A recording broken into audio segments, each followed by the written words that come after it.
Iubire, mami, vă iubesc mult.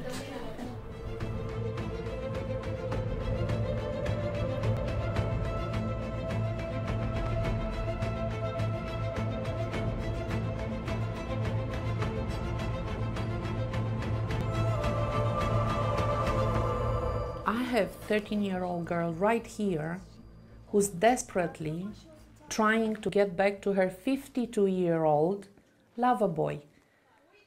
When she runs away, she tells the police, I love him. That's a photo of her with her trafficker. Yeah. She calls him Yubi. Yubira means love.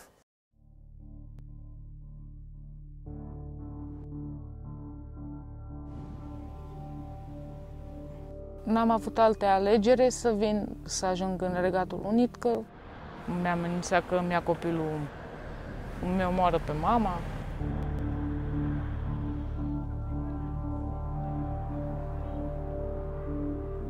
Același lucru, să te culci cu diverse bărbați, să zic așa aproximativ, dacă vineau 10, 20.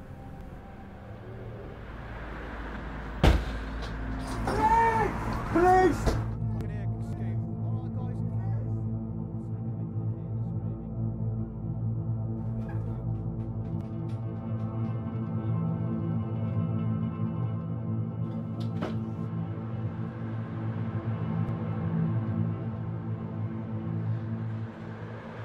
Sex trafficking is rife in the UK.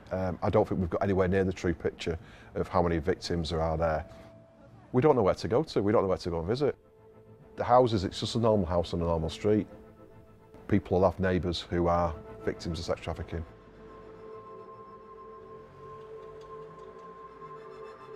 Hey, are you okay? They're actually police officers.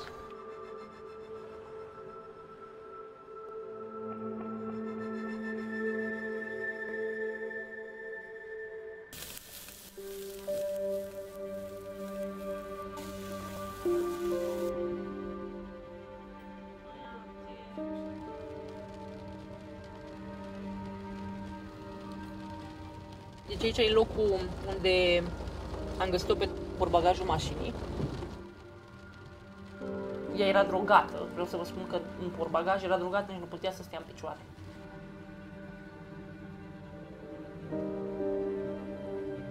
Da, eram doar o sclavă pentru ei. Făceam tot ce îmi spuneau. Acele momente în fața ochilor, când știam cum copilul meu era acasă și cum am găsit-o.